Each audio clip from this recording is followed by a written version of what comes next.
Hey everybody, Aaron here. Welcome back to another anime review. Today we look at episode 10 of ReZero. Now, once again, we have Subaru waking up, but this time, like I figured last episode, he actually did survive the attack from the Malbeast at the end when they all chomped down on him.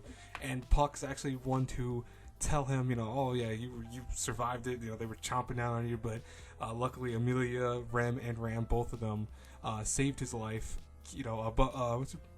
Byakuo, I finally remembered her name, the little maid thing.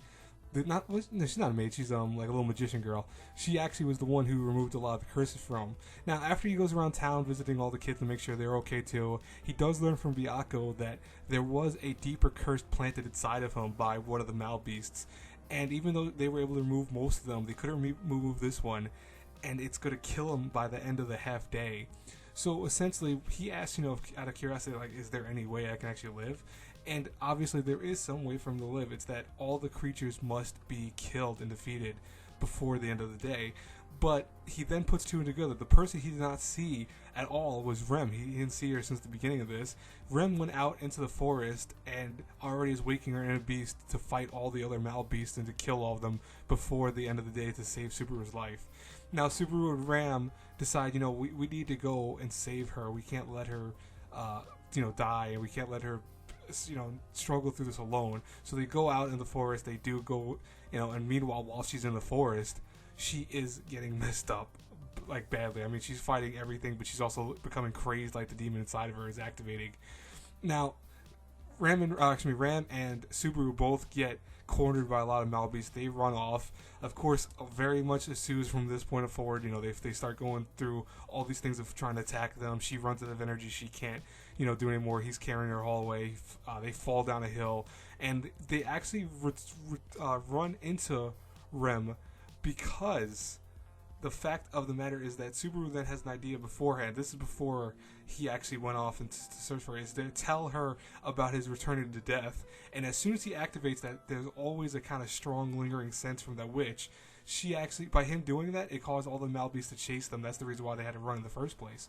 Now, they do find, of course, like I just said, they do find Rem. She's in dire straits. She doesn't even recognize who they are. She can't recognize them. But he does learn that if he hits the horn on her head and breaks it somehow, she'll actually go back to normal. So what we see essentially at the end of this is him doing so, and we don't know if he actually does it successfully or not, because the episode ends. It ends with this huge cliffhanger.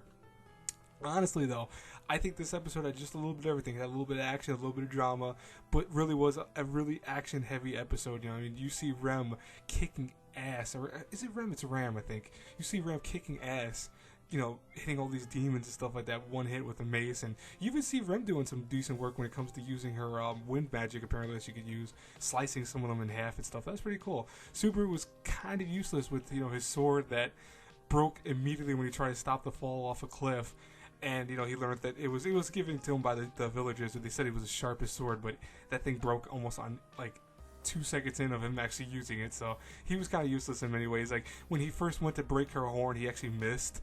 And, then the second time he was lucky enough that he was shot in the air, he could project himself towards her. So most likely, if this show is anything to be kind of thought of, he's actually going to hit it, and he will survive, and she'll waken up, stuff like that. But overall, it was a very solid episode. There wasn't anything particularly amazing about this episode. I mean, I'm glad that Subaru at least lived through this one. I was hoping that would happen. I figured that would, but you never know with the show sometimes. And anyways, but I did enjoy it. I think it was a great episode nonetheless. Anyways, guys and girls, I'll talk to you later next week when we have episode 11, and have a great day. Bye-bye.